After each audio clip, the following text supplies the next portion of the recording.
뾰로롱 안녕하십니까.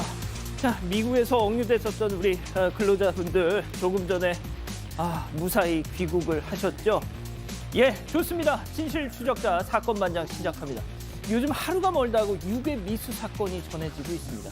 서울시가 내년부터 초등학생 전원에게 초등 안심배를 지원할 계획이라고 합니다. 위급 상황 발생 시에 저거 버튼을 쫙 누르면 자동차 경적 소리와 비슷한 100데시벨의 경고음이 삐 울린다는 거죠. 좋습니다. 이런 것도 좋은데요. 유괴범, 유괴미수범 이런 자들 바로바로 신상 공개해버리면 못지않은 억제책이 될 거란 생각이 들면서 오늘 출연자 소개해 올리죠. 예, 김하은 아나운서, 박지훈 변호사, 박사인 한국열린사이버대교 최영진 시사평론가 나오셨습니다. 안녕하세요. 안녕하세요. 예, 사진부터 달립니다. 예, 청주시 오창읍입니다. 소화전 앞에 버젓이 저렇게 주차를 해놨네요. 과태료 8만 원 발사하신 김세희님. 자, 동네 빨래방 빌런들 고발합니다. 제발 끝나는 시간 맞춰서 빨래 좀 걷어갔으면 좋겠어요. 업주와 다른 손님들한테 동시에 피해를 줍니다 하신 전재환님.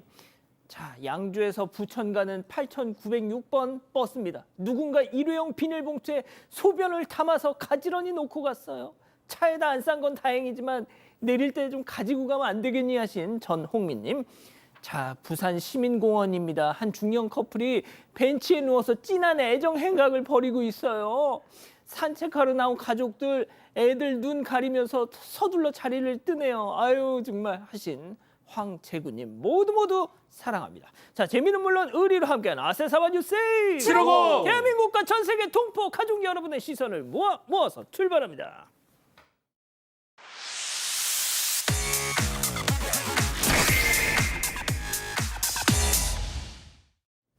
첫 번째 가볼까요? 예, 9개국 특허 그까이 거. 자, 개그맨 장동민 씨 더 지니어스라는 예능에서 이 비상한 두뇌의 소유자임을 증명했지만 진짜 제대로 일을 저질렀습니다. 영상 보시죠. 간편하고 그닥 큰 노력을 들이지 않고도 내가 환경을 위해서 좀 일조한다라고 생각할 수 있게끔 할 수 있는 아이템이 무엇일까라고 생각을 하다가 원터치로 라벨지가 제거되는 아이템을 구상하게 되었습니다. 이렇게 제품을 오픈을 하시면은 자동으로 같이 라벨지가 제거가 되는 형식입니다. 자, 저거 라벨 제거 발명가인 건 알았는데 스타트업을 아예 창업을 하셨더라고요. 네, 맞습니다. 발명도 하고 창업까지 했습니다. 최근 이 개그맨 장동민 씨가 개발한 개발품이 전 세계 9개 국가에 특허를 낸 사실이 알려져 화제가 되고 있는데요. 장동민 씨 2021년 원터치 라벨지 특허를 내고 이듬해에 정식 등록을 마쳤습니다. 이를 기반으로 2023년 친환경 스타트업을 창업해서 환경부가 주최한 환경창업대전에서 우수상을 수상하기도 했습니다. 이때 개발한 게 바로 세로형 라벨지인데요. 아마 저기 화면에 나오고 있는 라벨지가 세로형 라벨지입니다. 페트병 뚜껑을 돌리면 동시에 라벨이 자동적으로 분리가 돼서 재활용할 때 아주 용이한 원터치 제거식 라벨입니다. 우리 페트병 버릴 때 라벨 떼어내기 쉽지 않아서 그냥 버리는 경우가 많잖아요. 장동민 씨 기술이 적용이 되면 소비자들이 더 간편하게 또 제대로 분리 배출을 할 수 있을 것 같습니다. 그러니까요. 저도 페트병 분리수거할 때마다 비닐 라벨 저거 커터칼로 꼭 떼어내거든요. 근데 꼭 그 접착제 부분에 비닐 흔적이 남아. 이거 너무 좋겠다 진짜. 정말 저도 마찬가지로 쓰레기 버릴 때 또 페트병 같은 거 버릴 때 플라스틱병 이게 문제가 좀 많이 사모님이 되거든요. 아유 여보 그거 빨리 떼어내. 제대로 해! 이렇게 하는데 이제 제대로 될 것 같습니다. 실제로 지금 다 가로로 돼 있죠. 세로로 한 거는 처음입니다. 거의 전 세계 처음이고 지금 여러 나라의 특허도 지금 받았다고 하죠. 지금 독일의 어떤 회사하고 협업 중이라고 해요. 와우. 그래서 연말쯤에는 아마 소비자들한테 제품을 선보일 수도 있고요. 이렇게 된다면 전 세계적으로 어마어마하게 쓰지 않을까 이런 생각도 해봅니다. 그러니까요. 좋습니다. 자, 다음 이어가죠. 4시간 걸린 긴급 출동입니다. 자, 새벽 시간 벌어진 충격적인 사건 제보 영상 만나보시죠. 자, 새벽 시간 영업이 끝난 금은방. 자, 마스크로 얼굴을 꽁꽁 가린 남성이 저벅저벅. 자, 주위를 살피며 어슬렁거리더니 이내 바로 둔기로 출입문을 쾅쾅쾅 사정없이 부수고는 그 안으로 들어갑니다. 자, 빠르게 진열대 안에 있는 귀금속들을 덥석 저렇게 집어서요. 가방 안에다 쏙쏙쏙 계속. 자, 그리고는 밖으로 후다닥 뛰어갑니다. 아, 글로벌 픽에서나 보던 도둑놈을 한국에서 보다니. 네, 지난달 16일 세종특별시 한 귀금속 매장에서 벌어진 일입니다. 제보자가 운영하고 있는 매장인데요. 새벽 3시경 매장에 절도범이 침입해서는 골드바, 황금 열쇠, 반지 같은 귀금속 총 5천만 원어치를 훔쳐갔습니다. 그런데 매장에 설치한 보안 시스템이 한참이 지나도 작동을 하지 않았다고 해요. 결국 범행 4시간 뒤에 지나가던 시민이 경찰에 신고를 했고 며칠 뒤 다른 지역에서 범인들 검거가 됐습니다. 자, 잡고 보니까 직접 들어가서 훔친 저 절도범이 중학생이었고요. 주변에서 망을 보거나 범행을 도운 공범이 2명 있었는데 모두 고등학생이었습니다. 고등학생 2명은 게다가 이미 동종 전과가 있었고 범행 후에 도망을 다니면서 옷을 수차례 갈아입을 정도로 치밀했다고 합니다. 중학생은 집으로 귀가를 시켰고요. 고등학생 2명 중 1명은 불구속, 나머지 1명은 구속돼서 조사를 받고 있습니다. 훔친 금품 대부분을 24살 형의 신분증을 이용해서 거의 현금화 시켰다고 합니다. 돈으로 바꿔서 또 거의 다 썼다고 해요. 그래서 현재 회수가 불가능한 상태입니다. 세상에, 중학생, 고등학생, 더군다나 이미 현금화해서 유흥비로 다 탕진. 네. 보안 시스템이 울려서 좀만 더 빨리 잡았더라면. 보안 시스템이 지금 제대로 작동하지 않았죠. 제보자 같은 경우는 경찰 연락 받은 이후에 절도 사실을 알게 됐다고 합니다. 그 이후에 범행 4시간 지나서 보안업체 직원이 1명이 출동을 했고요. 근데 이제 보안업체에 왜 이런 일이 발생했느냐 하니까 예. 딱 그 시점에 경보 시스템이 작동하지 아이고. 않았다라는 얘기를 하고 있고 또 뒤에서 또 이렇게 합니다. 그 작동했더라도 절도 막기는 좀 어려웠지 않느냐 이런 얘기까지 네? 좀 황당한 얘기를 좀 하고 있다고 하고요. 또 문제는 그 창문이 열린 상태에서 오랫동안 방치가 됐기 때문에 또 절도가 아니면 다른 분실이 염려가 있었는데 그 부분이 좀 당황했다고 합니다. 지금 1억 5천짜리 보상 서비스 계약이 되어 있는데 지금 상황에서는 3천만 원 정도 보상을 받을 수 있다고 합니다. 아, 그렇군요. 자, 좋습니다. 다음 이어가죠. 창밖에 3개의 눈동자. 자, 너무나도 소름 끼치는 제보 영상 만나보시죠. 자, 열심히 헬스 후에 바디 체크. 나 등발 좀 산다. 자, 바로 그때 저기 창문 밖에서 쓱 나타나는 흰색 물체. 자세히 보니 동그란 카메라 3개가 주르륵 달린 휴대폰. 자, 여성이 움찔하자 휴대폰이 스르르르르르르르르르 어둠 속으로 사라지는데요. 자, 당시 얘기 한번 들어보시죠.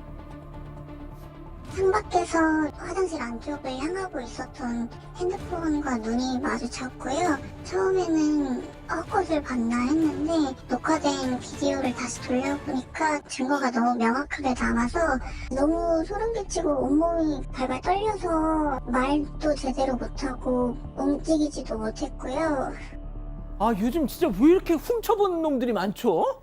그러니까요. 얼마나 소름 끼치고 무서웠을까요? 영상으로 보는 저희도 무서운데. 그러니까요. 네, 신림동의 한 빌라 1층에 거주하시는 분께서 제보를 하셨는데요. 이제 퇴근 후에 집에 귀가해서 이제 요즘 눈바디라고 하잖아요. 뭐 운동을 열심히 하고 나면 내 몸을 내가 체크하는 이렇게 짧은 이렇게 나시 티에다가 짧은 반바지를 입고 이제 눈바디를 하면서 요즘 영상으로 많이 찍으니까 영상으로 찍고 있었어요. 그런데 갑자기 뒤에 창문에서 화장실을 향해서 뭔가 반짝이는 어떤 눈들이 이렇게 느껴졌다는 거죠. 그래서 움찔했더니 이제 사라졌어요. 너무 이상해가지고 이제 무서워가지고 막 이 얘기를 했더니 동생이 나가가지고 누가 있나라고 봤는데 동생은 잘 발견을 못했습니다. 그런데 나중에 이 영상을 보면서 정확하게 밖에서 화장실을 향하던 카메라 렌즈를 찾아낸 겁니다. 최영진 평론가님, 부탁이 있습니다. 제발 저놈 잡았다고 좀 해주세요. 그 부탁을 좀 들어드리고 싶은데 아직입니다. 일단 제보자가 곧바로 경찰에 신고를 했고요. 지금 현재 담당 부서가 배치가 돼 있는 상황인데요. 해당 빌라 앞쪽에는 CCTV가 있습니다만 지금 보셨던 그 화장실 뒤편 쪽에서는 CCTV가 없었던 거예요. 자, 경찰은 1층인 제보자 집 화장실 주변에 담장이 있어서 행인이 쉽게 올 수 없는 그런 장소인데 아무래도 이 누군가가 제보자의 생활 패턴을 확인한 후에 의도적으로 접근한 것으로 보인다 이렇게 지금 추정을 하고 있고요. 제보자는 또 집주인에게 이 상황 전달을 해서 전달을 했는데 집주인은 걱정 대신 창문 잘 닫고 다니라 이런 말뿐이었다고 합니다. 집주인 건물 뒤쪽 CCTV 설치와 화장실 창문 방범창 설치를 약속했습니다만 아직까지 아무런 소식이 없고요. 제보자는 사건 이후에 나흘 넘도록 극심한 트라우마에 지금 잠도 못 자고 있고 울고 있다. 현재 이모네 집에서 거주하고 있다. 이렇게 심경을 밝혔습니다. 왜 안 그러시겠습니까? 좋습니다. 마지막 사연으로 가보죠. 눈엣가시 딸의 반려묘입니다. 자, 집단 지성의 판단을 받아보고 싶으시다면서 제보해 주신 사연 함께 들어보시죠. 안녕하세요. 저는 3남매를 둔 50대 주부입니다. 대학생인 저희 둘째 딸 학교 앞에서 자취를 하는데요. 1년 전쯤 갓 태어난 새끼 고양이를 길에서 발견하곤 날이 추워 얼어 죽을까 봐 자취방에 데려왔다는 겁니다. 그 말을 듣고 제가 네 용돈이랑 자취방 월세도 겨우 주는데 고양이까지 먹일 돈 없다. 잘 생각하고 키우라고 단호하게 말했는데요. 딸은 듣는 둥 마는 둥 알았다고 하더니 본인 용돈 모은 걸로 고양이 용품과 사료를 구입해서 보살폈다고 합니다. 둘째 딸이 워낙 독립심도 강하고 성격도 좀 무심한 편이거든요. 자취하는 2년간 본가도 잘 안 오고 전화도 먼저 한 통 없던 아이였습니다. 그런데 고양이 챙긴다고 생전 안 하던 알바도 하고 지극정성을 기울이는 모습에 처음에는 기특하다는 생각이 들었는데요. 그런데 들을수록 기가 찬 겁니다. 우선 매달 10여만 원은 모래, 사료 등 고정 지출로 나가고 틈틈이 고양이 수술한다고 50만 원, 예방접종한다고 수십만 원씩 드리더라고요. 그런데 부모님인 저와 남편 생일엔 돈이 없다며 아무것도 하지 않습니다. 또 학교 일로 바빠서 며칠간 집을 비워야 할 때면 어김없이 고양이를 저희 집에 맡기고 가는데요. 하루는 집에 고양이를 맡겼다가 저희 식구 모두가 고양이 피부병에 옮아서 몇 주간 고생한 적도 있습니다. 그런데 딸 자취방 계약이 내년까지여서 곧 저희 집으로 돌아와야 하는 상황입니다. 딸에게 서운하기도 서운하고요. 피부병 걱정도 돼서 고양이를 데리고 오라고 하기가 좀 고민인데요. 고양이 때문에 계속 자취를 하라고 돈을 주는 것도 아닌 것 같고 대체 어떻게 해야 할까요? 자, 기다리고 기다리셨던 부처 핸즈업타임 6천여 분의 우리 가족 여러분들 채팅창에 OX로 함께 참여해 보시죠. 먼저 딸입니다. 자, 소품 하나 준비했어요. 와, 대박. 엄마, 박상희 여사 진짜 실망이다. 원래 이런 사람이었어. 엄마는 아빠도 있고 언니랑 형진이도 있잖아. 우리 똥꾸는 나밖에 없어. 나 없으면 얘 죽어. 이렇게 생긴 애한테 고작 피부병 때문에 독한 말 하고 싶어. 난 알레르기 약 먹으면서 버텨. 그래. 똥꾸야 괜찮아.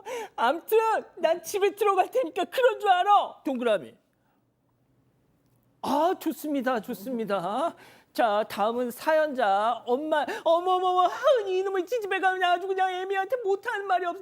야, 사람 나고 고양이 낳지 고양이 나고 사람 낳냐? 고양이 키운답시고 부모 형제도 몰라보는 게 사람이야? 어디 길냥이 주워다가 온 집안 식구를 다 환자를 만들기를. 야, 집에 들어올 생각이면 똥꾸인지 뭔지 떼어놓고 와. 같이 오는 건 절대 안 돼, X. 2대2 좋습니다. 일단 최영진 평론가님부터요. 예, 어머니께 좀 전해드리고 싶은 말인데요. 저만 해도요. 대학 다닐 때 허구한 날 데이트한다, 친구랑 술 한잔 하겠다, 용돈 루팡이었습니다. 그래도 지금 저희 부모님 저 자랑스럽게 생각하고 그렇게 걷어주셨어요.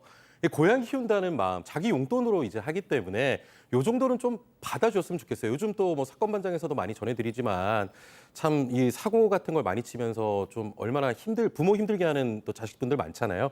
이 정도는 저는 이쁜 거라고 봅니다. 교수님. 네, 정말 수많은 어머님들이 고양이나 강아지를 자식 때문에 키우시게 되거든요. 저희 엄마도 저 때문에 맨 처음에 키우게 되셨고, 저도 저희 아들 때문에 키웠고, 저희 언니도 저희 조카 때문에 키웠고, 저희 형님도 저희 시조카 때문에 키웠어요. 근데 맨 처음에는 그렇게 되다가 시간이 되면 얘네랑 정이 들어서 얘를 너무 예쁘게 키우시죠. 물론 힘이 듭니다. 돈도 들고. 그런데 생명에 대해서 사랑이 생긴다는 건 또 다른 차원의 이야기이기 때문에 많은 어머니들을 감당하면서도 자식도 사랑하고 동물도 사랑하게 되더라고요. 아마 그렇게 되실 것 같습니다. 그렇군요. 자, 박 변호사님. 네, 다 좋은데 어. 성격에 문제가 있는 것 같아요. 딸이 지금 무심하고 반려묘한테는 엄청난 돈을 지금 계속 쓰는데 불구하고 부모님한테 생일 선물도 하지 않고 전화도 하지 않고 이 부분이 가장 문제라고 봐야 되거든요. 또 그 부분이 좀 서운했기 때문에 이런 어떤 고민을 하시는 게 아닌가 생각이 들고 그렇지. 부모한테도 잘하고 그러면 양이한테도 뭐라 할 잘하면 리는 누가 뭐라 없겠죠. 그래. 지금 그런 서운한 측면이 있기 때문에 어머니께서 이제 문제점을 제기하시는 거고 그래서 어머니께서 좀 더 강하게 나가도 저는 문제는 없을 것이다. 뭐 그렇다고 그 고양이를 어떻게 뭐 배척하고 버리라는 말씀은 아니고 좀 더 강하게 하셔도 그래서 이 딸이 좀 바뀌는 게 더 필요하지 않을까 생각이 듭니다. 김하나 아나운서. 저도 박지훈 변호사님이랑 비슷한 입장입니다. 가족들에게도 조금 더 정성을 쏟을 수 있도록 또 진지하게 대화를 해보시면 좋을 것 같고, 그리고 또 고양이에게 이제 용돈을 다 투자해서 고양이를 키우긴 하겠지만 또 가족들의 배려와 또 도움이 필요할 때가 있을 테니까 그 부분에 대해서 딸에게 너가 이렇게 오롯이 혼자서만 하는 건 아니다. 같이 살게 되면 우리도 양보해야 되는 점이 많으니까 너도 그 점에 유의해라 라고 말씀을 나눠보시면 좋을 것 같습니다. 전혜원님께서는 이건 어느 편에 서야 할지 모르겠네요 라고 고민되는 심정을 토로하셨고요. 또 이수연님께서는 계속 자취하세요. 대신 모은 것은 본인 돈으로, 모든 것은 본인 돈으로 하라고 하셨고, 황인진님께서는 저는 제 방에서만 멍멍이 길렀어요. 좀 봐주세요라고 하셨습니다. 그렇군요. 자, 제보 메일, 제보 카톡 많이 연락 주시고요. 잠시 후 돌아옵니다. 채널 고정 리모컨 또 터치. 얼음 정수기의 기준 아이스트리 플리 스톤 텍스처 디자인으로 공간을 빛내고 아로 멤브레인 정수로 더 깨끗하게 얼음 정수기는 역시 청운 아이스 아이스트리 플리 에이펙 정상회의 청우가 함께합니다. 굳어진 권력의 세계로부터 넘어와라. 시공간이 뒤엉킨 이곳에서 무한한 가능성이 펼쳐진다. 4세대 MMORPG 더 스타라이트 9월 18일 정식 오픈. 노안, 아큐브로 시작해보셨나요? 하고 싶은 것들이 많은데 노안이어서 망설이면 안 되겠죠? 가까운 거리부터 먼 거리까지 선명하니까 동공 크기별 디자인으로 선명하게 시작해보세요. 아큐브. 주방은 작아도 생수 2병 놓을 틈에 전기포트 하나 치운 틈에 작은 사이즈에 담긴 큰 능력 이유는 달라도 선택은 결국 코웨이 아이콘 얼음 정수기 미니.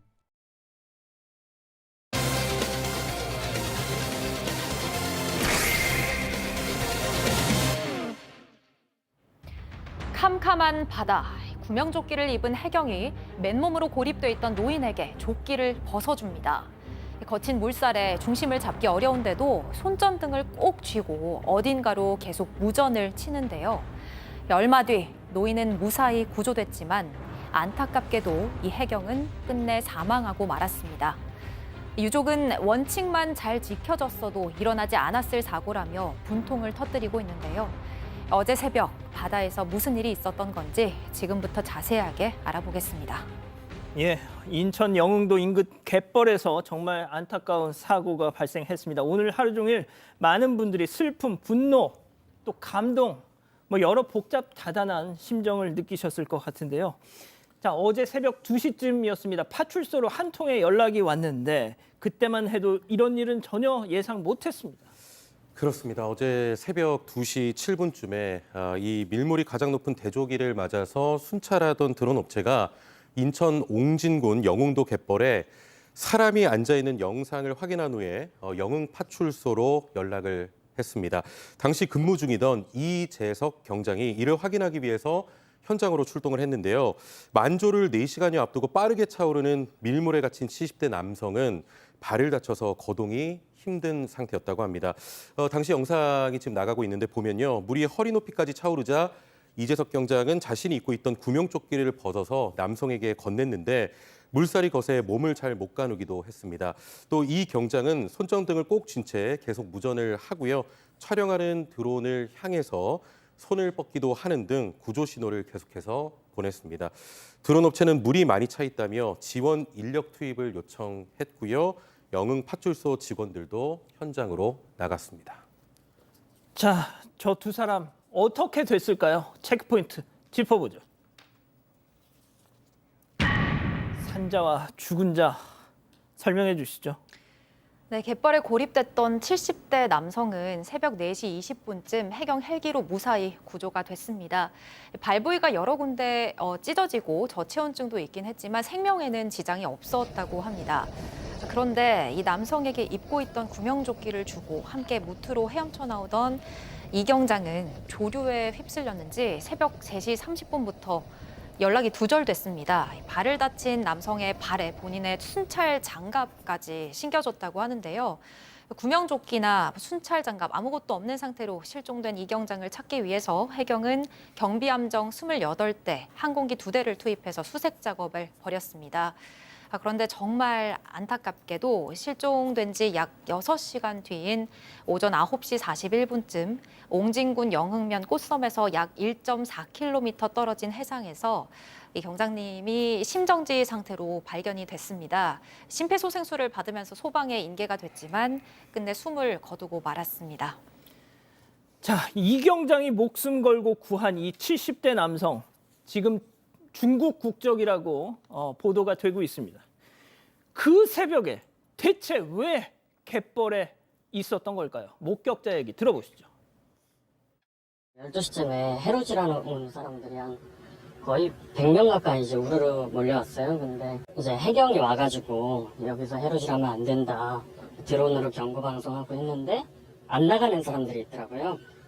근데 결국 그 사람들 중에 이제 고립된 사람이 생겨서 한 새벽 4시경에 구조헬기가 와서 계속 수색을 했는데 한 번이 구조가 되더라고요. 아니 좀 가지 말라면 좀 가지 말아야 될 거 아니에요. 그러니까요. 네. 해경에 의하면 지난 주말부터 내일까지 이 관할 해역에 안전사고 위험주의보가 발령되어 있답니다. 왜냐하면 최근 이 조수간만의 차이가 가장 큰 백중사리 대조기 기간이라서 위험하다, 사고 발생이 높을 수 있다라고 판단을 했다고 합니다. 뭐 실제로 물이 다 빠진 상태에서는 바닥이 드러나서 전혀 위험해 보이지가 않지만 밀물이 들어오기 시작하면 순식간에 허리까지 차올라서 위험하다고 합니다. 그래서 이 위험주의보를 발령을 했는데 이 목격자에 따르면 자정 무렵에 100명 정도나 되는 사람이 우르르 몰려들어서 해루질을 했다라는 거예요. 해경이 경고 방송을 했는데도 불구하고 안 나가는 사람이 있었고요. 결국에는 70대 남성이 해루질하다가 고립된 겁니다. 이 남성 구명조끼도 안 입었고 안전장비 전혀 없었고요. 그다음에 이제 위험주의보를 무시했잖아요. 그런데 처벌 근거가 없다고 합니다. 하지 말라는데도 기어이 들어가서 해루질을 한 그 70대 중국인 남성 때문에 가족을 잃은 유족들 얼마나 기가 막힐까요? 자, 이재석 경장 1계급 특진돼서 경사가 됐는데 지금 그게 중요한 거겠습니까? 유족들은 해경이 이것만 지켰어도 결과는 이렇지 않았을 것이다. 울분을 토하고 계십니다. 얘기 직접 들어보시죠. 새벽 2시에 드론 업체가 사람인 것 같은 열 화상 장면이 찍혔으니 확인을 해달라. 확인할 수 있습니다.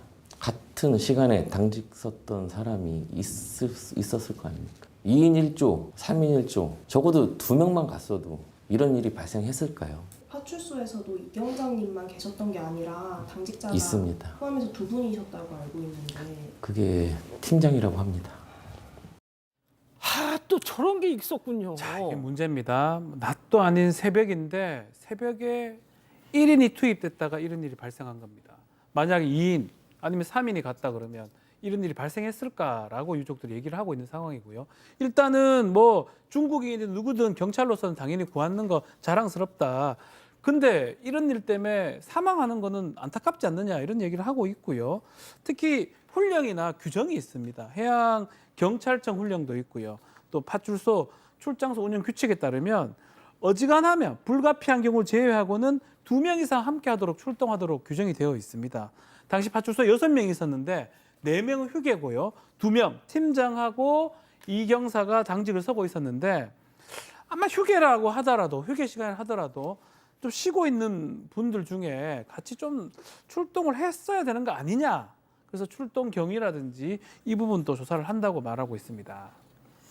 자, 앞서 영상으로도 저희가 다 봤지만 내 구명조끼 하나밖에 없는 걸 남한테 벗어준다는 게 이게 보통 일입니까? 아무나 할 수 있는 일이 결코 아닙니다. 이 고인의 사촌형에 따르면요, 이 고 이재석 경사 어려서부터 욕 한 번 하지 않는 정말 착한 아이였다고 합니다. 불의를 참지 못하고 타인에게 굉장히 다정다감한 성격이었다고 하는데요. 또 해병대 출신으로 2021년 7월 해양경찰 순경으로 임용이 됐고 평소에 책임감이 강하고 근면 성실했던 만큼 표창도 많이 받았습니다. 사고 한 달 전인 지난달에 순경에서 경장으로 승진을 했고요. 지난 4일에는 이재석 경사의 생일이었습니다. 그런데 생일에도 쉬지 않고 본인의 임무를 다 했습니다. 당직 다음 날 여자친구와 약속이 있었다고 하는데요. 연락이 닿지 않아서 걱정을 하던 여자친구가 사고 소식을 듣고 조문을 오기도 했다고 전해지고요. 특히 가족 여행을 앞두고 있었다고 합니다. 이런 사고를 당해서 그 여행도 함께 가지 못하고 하늘나라로 먼저 갔다면서 가족들이 참 안타까워했습니다.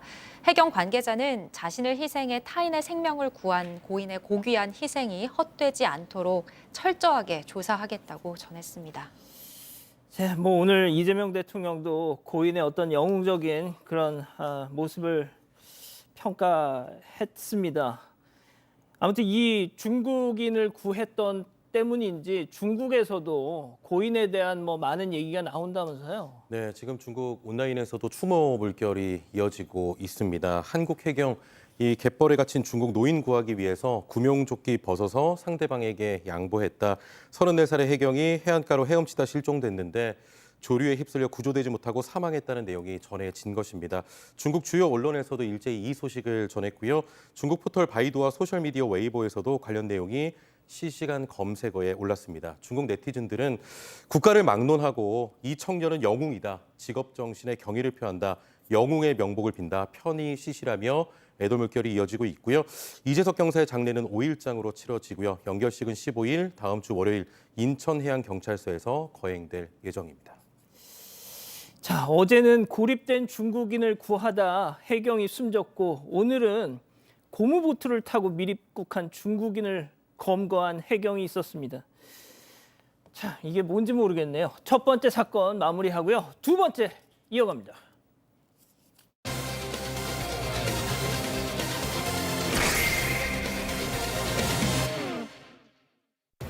미성년자 손님들 때문에 영업 정지를 당할 뻔했다는 제보가 들어왔습니다. 신분증 확인을 했는데 안 했다고 거짓말하고 지금까지 술값도 내지 않았다는 주장입니다. 무슨 일이 있었던 건지 알아봅니다.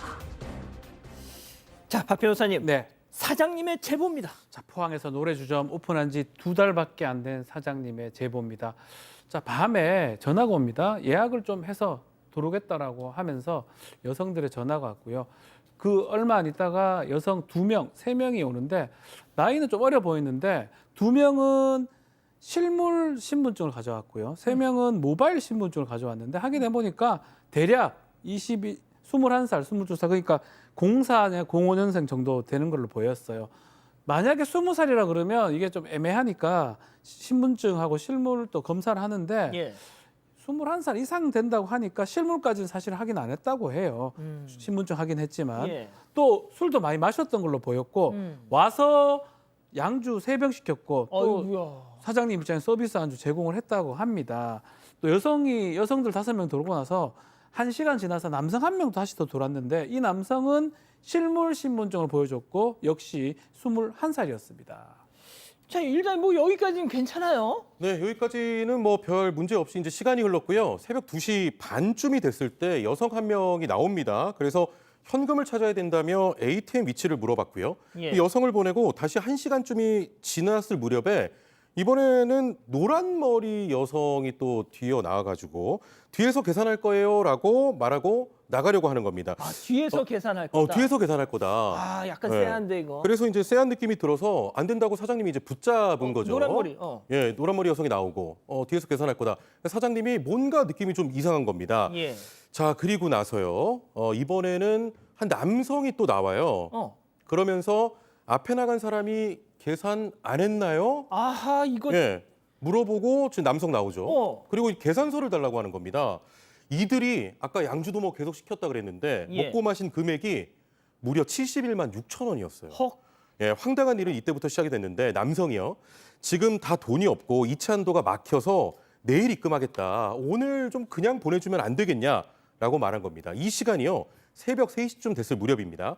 밤 12시에 이체 한도가 리셋되니까 그때 보내겠다는 의미였는데 서장은 이 자정이 지난 지 3시간도 안 됐는데 한도가 막혔다는 말을 믿을 수 없었다고 합니다. 그래서 사장이요.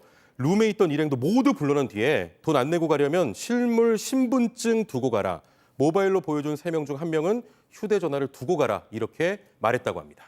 자, 사장님은 신분증 맡겨놓고 가세요. 손님들은 아이고, 좀 믿고 보내주세요. 자, 실랑이가 벌어졌습니다. 그 와중에 이런 말까지 들으셨다는 거죠. 체크포인트 짚어보죠. 하하, 미성년자인데 괜찮으시려나? 자, 사장님 얘기 들어보시죠. 너희 이 신분증은 맞는 거냐가 맞대요, 계속. 아, 그냥 경찰 부르세요. 얘들 미성년자예요. 이러는 거예요. 그때서야 한 거예요, 제가. 근데 여자애가 끝까지 자기는 신분증, 모바일 신분증도 보여준 적 없고, 우리가 검사한 적이 없대요. 경찰이 들어와서 CCTV 보여주세요 해서 저랑 보고 있으니까 갑자기 들어와서, 죄송해요, 경찰 앞이어서 무서워서 그랬어요. 어플은 삭제했습니다. 이렇게 얘기를 하는 거예요. 그런 얘기를 진짜 TV에서만 마치 처음 들어서 저도, 미성년자들 괜찮으세요? 하길래, 아, 내가 뭘 처벌을 받더라도 너희는 신고를 해야 되겠다 이랬어요.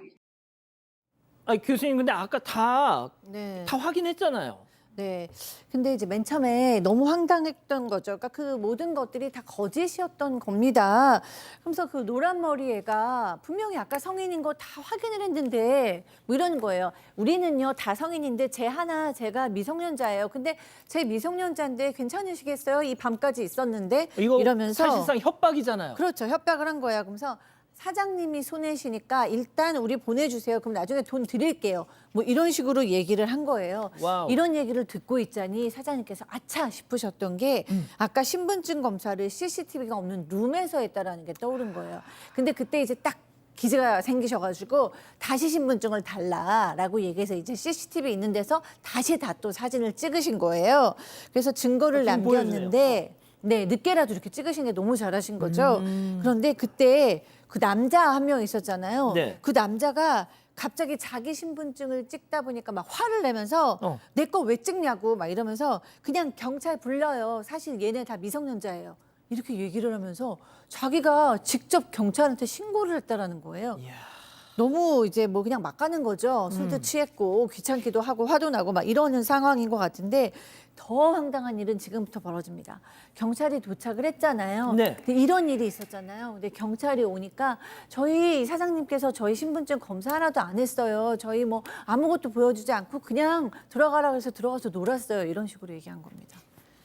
사장님이 가장 억울하셨던 점은 분명히 꼼꼼히 확인을 했는데도 속았다는 겁니다. 이유가 있었습니다. 얘기 들어보시죠.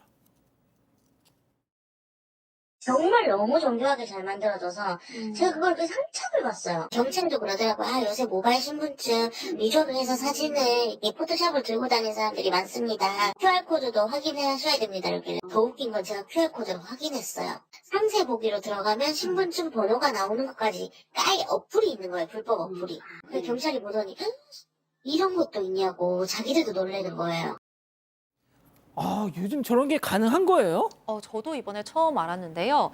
일단 주점으로 출동을 한 경찰들이 CCTV를 확인하고는 요즘 포토샵으로 이 모바일 신분증 위조하는 사람들 많으니까 QR코드까지 꼼꼼하게 확인을 해야 된다고 사장한테 당부를 먼저 하더랍니다. 근데 사장이 확인을 안 한 게 아니잖아요. 모바일 신분증 화면에서 자세히 보기 창까지 눌러서 다 확인을 했습니다. 근데 알고 보니까 이 모바일 신분증이 SNS에서 불법으로 판매되고 있는 앱이었고 이제 실제 모바일 신분증처럼 QR코드를 찍게 돼 있고 그 QR코드를 찍으면 사진도 뜨고요. 왜 우리 QR코드 사라질 때까지 남은 시간 뜨잖아요. 그렇게 시간 줄어드는 거 뜨는 것도 똑같다고 합니다. 그러니까 아주 정교하게 만들어진 앱이었던 거예요.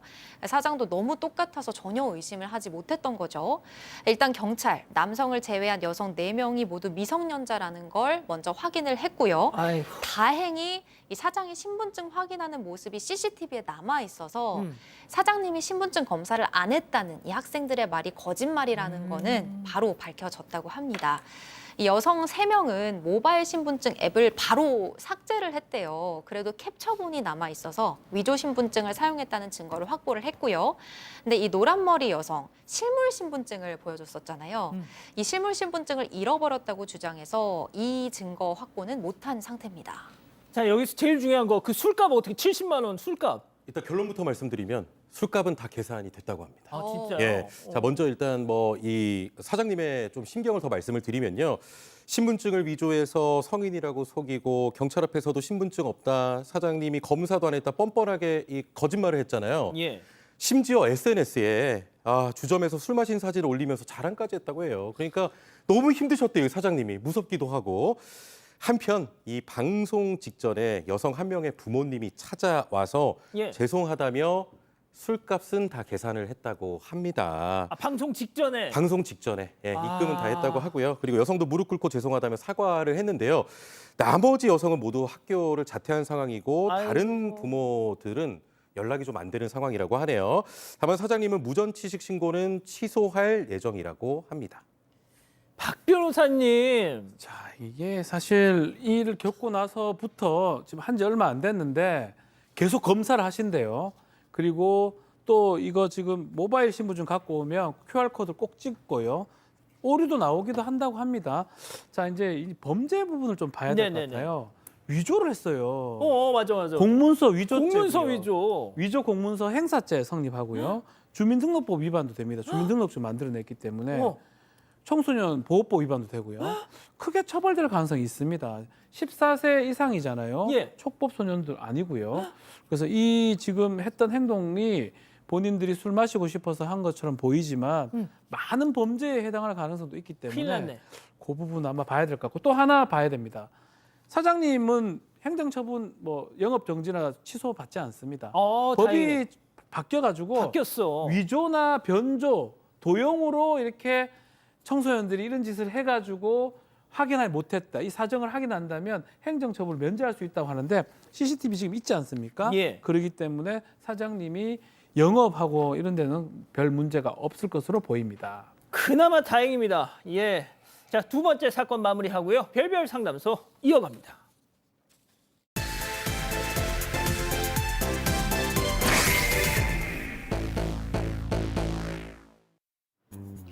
해외여행에 나선 한 남성, 프리다이빙을 하며 아찔한 인증샷을 남깁니다. 그런데 사진을 찍는 여성, 자꾸만 한 번 더, 한 번 더를 외치는데요. 결국 그날 남성은 병원 신세까지 지게 됩니다. 대체 두 사람에게 무슨 일이 있었던 걸까요? 예, 실제 사연을 당사자 특정을 이유로 일부 각색했다는 점 먼저 말씀드리겠습니다. 자, 오늘 사연은요. 내 아들 좀 말려달라는 어머니의 간절한 사연입니다. 예, 오늘 사연의 주인공은 60대 아버지로 아버지군요. 30대 후반 외동 아들이 있다고 합니다. 잘 다니던 회사를 그만두고 유튜브 하겠다. 아들이 이렇게 선언을 한 거예요. 처음엔 전공을 살려서 전자기기 리뷰를 했지만 조회수는 많아야 한 30회 정도였다고 합니다. 결국 일상 브이로그, 연애 상담, 패션 조언까지 찍다 못해 급기야 사람들 관심을 끌려고 먹방을 했는데요. 뭘 먹었는지 아십니까? 뭐요? 벌레를 먹었어요. 벌레. 사연자는 유튜브 초반에 이 지인들에게 우리 아들 유튜브 하니까 좀 구독 좀 해줘 이렇게 홍보를 했다고 하는데 했는데 벌레 먹는 영상이잖아요. 그러니까 이제 지인들이 자네 이거 아들 맞아? 이렇게 연락을 해오자 너무 창피해서 무슨 소리야? 모른 척한 적도 있다고 합니다. 자, 그러다 이 아들 다행히 벌레 먹방은 스톱했어요. 여행 유튜버를 하기로 했는데 평범한 여행이 아니었습니다. 처음에는 평범한 여행 영상을 올렸습니다. 그런데 이미 여행 유튜버가 차고 넘치잖아요. 큰 관심을 받지 못했고 그러다가 우연히 한국인들이 잘 가지 않은 위험 지역을 여행하고는 그 영상을 올렸는데 대박이 난 거예요. 그때부터 아들 이거다 싶어서 일부러 위험한 나라만 골라서 다니기 시작했습니다. 지난 7월에 일본에 대지진이 날 거라는 소문이 크게 퍼진 적이 맞아요. 있었는데요. 다른 사람들은 혹시나 싶어서 가려고 했던 여행도 취소하고 그랬었잖아요. 있잖아요. 그렇죠. 근데 아들은 고민도 하지 않고 곧장 일본으로 달려가서 지진이 날까 말까 7월 한 달 내내 지진만 기다리면서 한 달 살이까지 했습니다. 자, 그런데 여기서 아들보다 더한 여자친구가 생겼더라. 네, 여행 중에 우연히 여성과 만나게 돼서 사귀게 됐는데 같이 이제 여행을 다니면서 영상을 찍고 있어요. 그런데 이 여자친구는 아들보다 한 수 더 뜨는 겁니다. 좀 위험한 것만 이렇게 보는 거에 그치지 않고 이 정도가는 너무 밋밋해서 안 돼. 조금 더 아슬아슬해야 사람들이 좋아해. MSG를 좀 쳐라. 네, 그럽니다. 그러면서 뭐 우리 아찔한 인생샷을 남겨야 돼, 막 이러면서 옆에서 너무 부추기는 거예요. 실제로 이제 영상 속에서 아들과 여자친구의 모습을 본 부모님이 정말 심장이 쿵 가라앉는 적이 있었는데요. 가파른 절벽에 아들이 아이고. 딱 서가지고 사진을 찍는데 이 여자친구 같이 뭐 무서워하기는커녕 오빠 조금만 더 뒤로 가, 조금만 더 뒤로 가. 그래서 절벽 끝까지 가게 하는 거예요. 이걸 보고 정말 부모님의 마음은 정말 깜깜해졌습니다. 어쩌다 또 저런 걸, 죄송합니다. 저런 사람을 만났어. 그러니까 더한 사람을 만났는데 저러다가 사고가 났는데 사고가 났어요? 한 달 전에 해외에서 아들이 있었는데 그 여자친구가 전화가 옵니다. 오빠가 지금 다쳤다. 실신했다라고 병원에 있다라고 하는데 알고 보니까 프리다이빙 인생샷 같은 걸 찍다가 사고를 당한 것 같은데요. 여자친구가 오빠 한 번 더 해. 약해. 너무 아쉽다. 이렇게 부추기니까 7번 반복을 했던 것 같아요. 결국 7번 다이빙을 하다가 마지막 정도에 무리를 좀 해서 몸에 마비 증세가 왔고 실신을 해버렸다고 합니다. 와우. 결국 어쩔 수 없이 사연자 부부 해외에 곧장 왔었고요. 처음엔 좀 이렇게 위중했지만 다행히 지금은 두 발로 걸어 다니고 있습니다. 해외에서 다치면 다 돈이잖아요, 그거. 네, 돈 많이 나오죠. 일단 아들이 사고를 당한 나라는 저희가 말씀드릴 수는 없습니다만 여행 위험 국가는 아니었고요. 다만 의료비가 비싸기로 유명한 나라였습니다. 이송비에다가 응급수술의 치료비까지 합쳐서 무려 5천만 원. 청구됐습니다. 이 아들 여행자 보험은 가입을 했습니다만 이 약관에요. 번지점프, 다이빙 등 익스트림 스포츠는 보장 제외라는 조항이 있었다고 합니다. 아이고. 또 다이빙도 개인으로 한 거라 보상은 한 푼도 받을 수 없었다고 하는데요. 게다가 아들은 모아둔 돈도 이미 여행에다 써버려서 결국 병원비는 사연자 부부가 모두 부담했다고 합니다. 자, 별이 5개 5천만 원을 부모님이 온팡 뒤집어 썼습니다. 자, 이후에 아들 정신 차렸을까요? 아버지 역엔 박지훈 변호사, 아들 역엔 최영진 평론가, 아들 여자친구 역엔 김하은 아나운서, 별별 극장 레디 액션! 네, 지금 라이브 시작하겠습니다. 여러분, 저 지금 다쳤어요. 병원이에요. 이 다이빙하다 사고 난 거 꼭 올릴게요. 저 힘내라고 좋아요, 구독, 알람까지 눌러주시면 사랑입니다. 슈퍼챗 고고! 야야야 이놈아 네가 인간이가 앞으로 나중에 그렇게 유튜브 하고 싶냐? 니도 좀 거치하라고 봐. 아니 지금 라이브요. 슈퍼챗. 천명 들어왔어. 야, 그 내 병원비 얼마 나간지 알아? 5천만 원 나갔어. 땅 파면 돈이 나오나? 대체 언제까지 이렇게 헛짓거리 할래? 인간이가 네가 아들이가? 어머님 지금 라이브 니 조용해라. 진정 좀 하세요. 그리고 오빠 빨리 나으려면 좀 이렇게 스트레스 주면 안 되거든요. 오빠 다음에 어디 갈까? 뭐 더듬거려. 좀 못하게 진짜로. 진짜 너무한다. 아들 목숨보다 그깟 돈이 더 중요하냐고. 그래, 둘 중에 하나다. 내 돈 갚든가, 네 유튜브 그만두든가. 아빠 정해라, 정해. 지금 딱 물 들어오는 시기니까 진짜 딱 1년만 기다려줘. 아빠가 준 5천만 원 내 2배로 갚아서 돌려줄게. 슈퍼챗 고고. 진짜 세상에 세 분 다 진짜 대단한. 자, 그런데 이 아들 지금 얘기하는 거 보니까 여전히 정신 못 차렸네요. 네, 이렇게 방금 보신 것처럼 병원에 누워서도 유튜브 라이브를 켜고 홍보에 아주 열을 올리고요.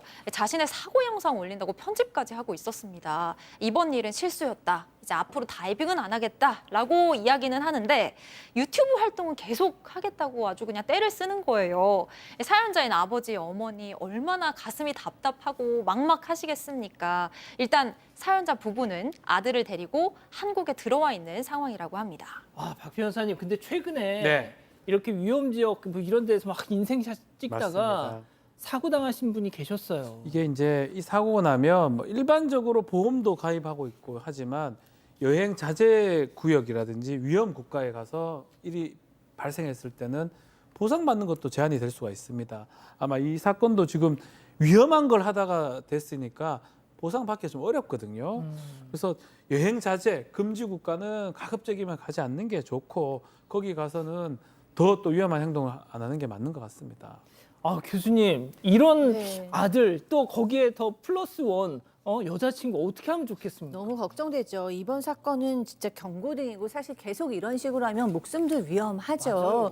네, 그런데 이렇게 막 익스트림 이런 콘텐츠로 계속해서 유튜브를 찍는 분들은 심리적인 이슈와 경제구조적 이슈가 같이 있는 것 같아요. 심리적인 거는 우리가 흔히 얘기하는 이제 도파민 중독이라 그러잖아요. 내가 뭐를 딱 넣는데 그때 막 좋아요, 구독이 올라가면 그때 이제 쾌감을 느끼는 거죠. 갈망이 만족되는 쾌감을 느끼면서 우리가 이제 도파민 중독 같은 현상을 보이는 거고 또 사람들이 막 칭찬하고 대단해요, 멋있어요, 용감해요 막 이러면 거기서 이제 막 자존감이 채워지는 그런 착각을 느끼는 겁니다.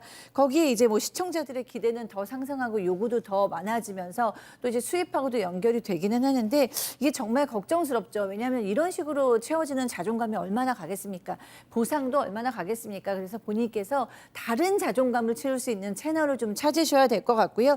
또 안정적인 수입, 지금 30대 후반인데 이게 또 얼마나 안정적일지도 모르겠고요. 무엇보다도 위험하고 저는 이 여자친구와의 관계도 좀 재정립이 돼야 되고 이런 결단의 과정에 부모님이 좀 도와주셔야 되지 않을까 싶습니다. 아니, 최영진 평론가께서도 잘 다니던 회사 그만두고 유튜브 시작했잖아요. 네, 그렇습니다. 뭐 저는 뭐 이제 뭐 방송 쪽으로 아예 진로를 정해서 이제 그때 이후로 유튜브를 한 거고요. 요즘 이런 선정적인 유튜브 그리고 폭력적인 유튜브가 좀 사회적인 문제가 좀 되고 있습니다. 이게 어떤 문제를 야기하냐면 어린 친구들이 굉장히 쉽게 배우고요. 이게 유튜브라는 게 굉장히 또 진입 장벽이 낮기 때문에 누구나 이용할 수 있다는 게 이제 문제다 보니까 아무래도 제도적인 또 보완책도 반드시 마련이 돼야 될 것 같습니다.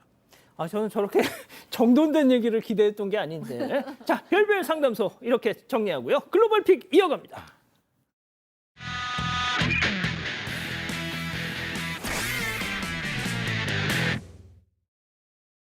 네, 여긴 마라탕 가게 아닙니다. 일하는 엄마를 기다리던 아이가 많이 심심했는지 대뜸 캐비닛 문을 힘껏 열어보는데요. 자, 남성의 눈치를 슬쩍 보더니 무게를 실어 살짝 매달린 순간 자, 캐비닛이 기운동 아이를 향해서 넘어집니다. 안 돼. 그때 마침 뒤를 돌아본 남성이 재빨리 손으로 캐비닛을 잡았습니다. 아이고야. 완전히 쓰러진 건 아니지만 아이가 빠져나오지 못하고 있는데요. 자, 얼른 손님과 아이 엄마가 달려옵니다. 그리고 함께 캐비닛을 들어 올리자 아이가 엉엉 울면서 엄마 다리를 안습니다. 다행히 아이는 무사했지만 남성이 캐비닛에 팔을 긁혔다고 하는데요. 아이 엄마는 남성을 치료해주는 건 물론이고 따로 진심 어린 감사의 징표도 전달했다고 합니다. 자, 다음 이어갑니다. 커다란 대형 트럭이 쭉 도로를 달려가는데요. 그 옆으로 웬 남성이 필사적으로 트럭을 쫓아갑니다. 달리기 시작하나요? 남성이 힘껏 발을 굴러보지만 야속한 트럭은 점점점 멀어져만 갑니다. 근데 좀 이상하죠? 이제 옆으로 꺾을 때도 됐건만 계속 앞으로 계속 가네? 직진만 하더니 인생 결국 몬스터. 꽝! 어딘가에 부딪히고 맙니다. 이거 뭔가 이상한데요? 그래요. 사실 트럭을 쫓아간 저 남성이 바로 드라이버, 운전자였습니다. 사이드 브레이크를 채우지 않고 그냥 내렸다가 사이드? 예, 사이드. 예. 자, 트럭이 운전자 없이 움직이기 시작했던 건데요. 주변 가게나 행인이 피해를 입지 않았기 때문에 정말 큰일 날 뻔했습니다. 앞으로 사이드 브레이크 꽉 채워주세요. 다음 이어갑니다. 자, 생일 파티가 한창인데요. 대뜸 폭죽이 펑펑펑 터지기 시작합니다. 이를 전혀 예상 못했고 귀를 막고 잔뜩 겁에 질린 이런 모습입니다. 다시 보니까 웬 커다란 초에 이렇게 불을 붙이자마자 이렇게 엄청난 불꽃놀이가 시작이 됐던 겁니다. 여기저기서 비명이 터져나오고 불똥을 피해 테이블 아래로 실직하는 모습이 뭔가 보입니다. 잘못된 것 같은데요? 예, 다행히 얼마 안 가서 하나둘씩 불꽃이 점점점 꺼지기 시작합니다. 알고 보니까 폭죽을 일반 초로 착각하고 잘못 산 거였다고 합니다. 다소 위험하긴 했지만 평생 기억에 남을 생일 파티가 된 건 확실한 것 같습니다. 촛불하고 폭죽 꼭 구분해서 사세요. 마지막 영상 이어갑니다.